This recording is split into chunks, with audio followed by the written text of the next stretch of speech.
नमस्ते मित्रों।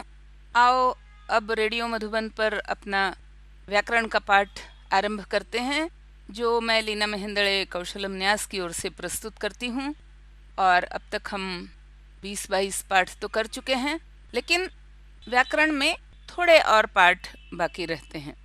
और अब तक हम समास के पाठ में समास के कई भेद पढ़ चुके हैं, लेकिन कुछ भेद अभी और बाकी रहते हैं। तो आज हम अव्ययी भाव समास पढ़ेंगे। तो समास कैसे बनता है कि जब हम दो पदों को या दो से अधिक पदों को मिलाते हैं, तो कभी कभी संधि के अनुरूप मिलाते हैं, कभी कभी समास के अनुरूप मिलाते हैं। और समास के कई प्रकार होते हैं, जिसमें एक है अव्ययी भाव। तो अव्यय अव्यय का अर्थ हुआ जिसमें कोई परिवर्तन नहीं होता है। तो संस्कृत में कई ऐसे शब्द हैं जो शब्द काल, वचन, लिंग या पुरुष के अनुसार नहीं बदलते हैं, या कारक अर्थात विभक्ति के प्रत्ययों के अनुसार भी नहीं बदलते, उन्हें अव्यय कहा जाता है। अव्ययी भाव समास में पूर्व पद अर्थात पहला पद प्रधान होता है और वही अव्यय भी होता है।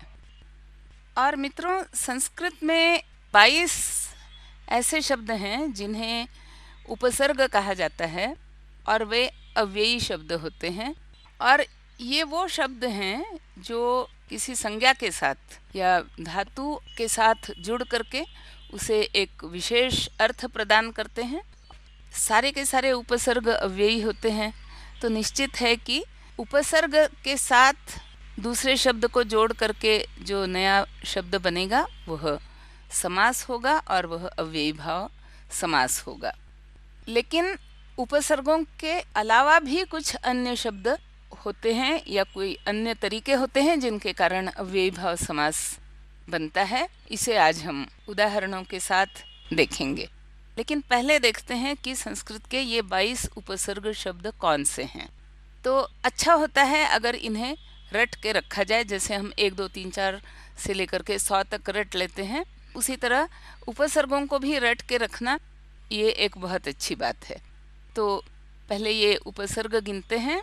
प्र, परा, अप, सम, अनु, अव, निस, निर, दुस, दुर, वी, आ, नी, अधि, अपि, अति, सु, उत, उप, अभि, प्रति, परि।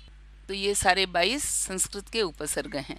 और इनमें से कोई भी उपसर्ग अगर हम लें तो वह जब दूसरे शब्द के साथ जुड़ता है तो उसे एक नया अर्थ प्रदान करता है। तो अब देखते हैं अव्ययी भाव समास के कुछ उदाहरण जो उपसर्ग के साथ बनते हैं। और चूंकि अव्यय का कोई लिंग नहीं होता है, कोई वचन नहीं होता है, तो जो समस्त पद बनेगा वह भी अव्ययी शब्द होगा। और अव्ययी भाव में एक बात और याद रखने की है कि जो समस्त पद बनेगा वह नपुंसकलिंग में होगा। अब इसका उदाहरण देखते हैं। पहले 2 शब्द देखते हैं, उपनगरम और उपगंगम। तो यह जो उपसर्ग लगा है उप, इसका अर्थ होता है समीप, पास। तो उपनगरम अर्थात नगर के समीप, उपगंगम अर्थात गंगा के समीप। तो नगर के समीप जो छोटी बस्ती होगी उसे कहेंगे उपनगरम। इसी प्रकार गंगा के समीप जो कोई छोटा झरना या पानी का प्रवाह होगा उसे कहेंगे उपगंगम।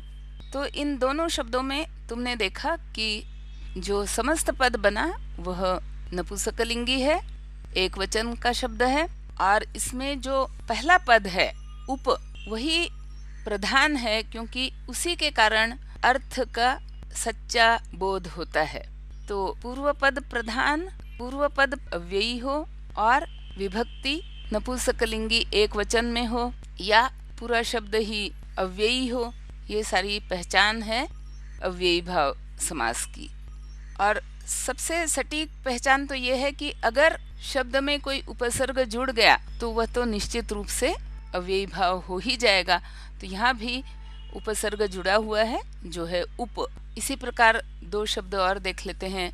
निर्जल, तो यहाँ उपसर्ग है निर और उसके आगे है जल, अर्थात जहाँ जल नहीं हो ऐसी जगह को निर्जल कहेंगे। या निर्जन भी कह सकते हैं, जहाँ कोई व्यक्ति ना रहता हो ऐसी जगह को निर्जन कहेंगे।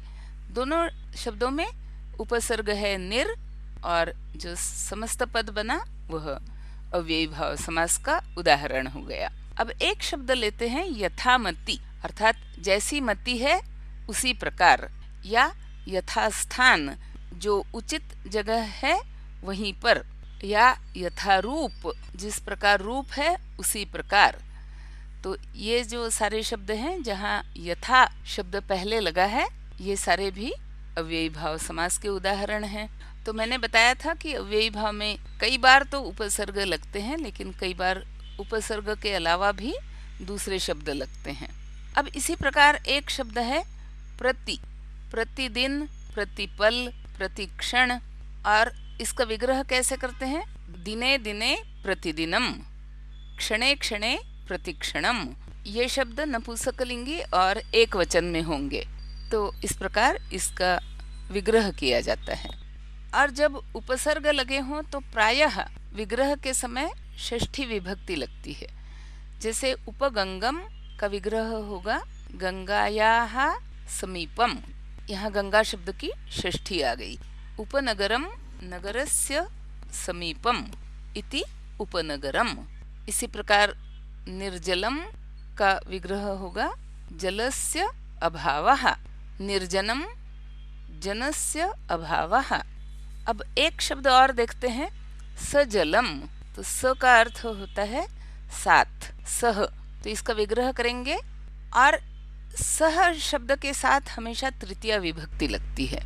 इसलिए जब हम निर्जलम का विग्रह करते हैं तो जलस्य अभावः, लेकिन जब सजलम का विग्रह करेंगे तो जलस्य सह नहीं कहा जाएगा, बल्कि जलेन सह कहा जाएगा, क्योंकि सह शब्द की विशेषता है कि वह हमेशा तृतीया की विभक्ति को साथ लेता है। इसी प्रकार एक शब्द और लेते हैं अधिहरि। तो अधिहरि में अधि है अव्ययी शब्द, प्रथम पद, जिसका अर्थ होता है विषय में। अधिहरि का अर्थ होगा हरि के विषय में, और इसका जब हम विग्रह लिखेंगे तो संज्ञा को देख करके संज्ञा की जो अनुकूल विभक्ति है वह लगेगी, और फिर हम विग्रह लिखेंगे।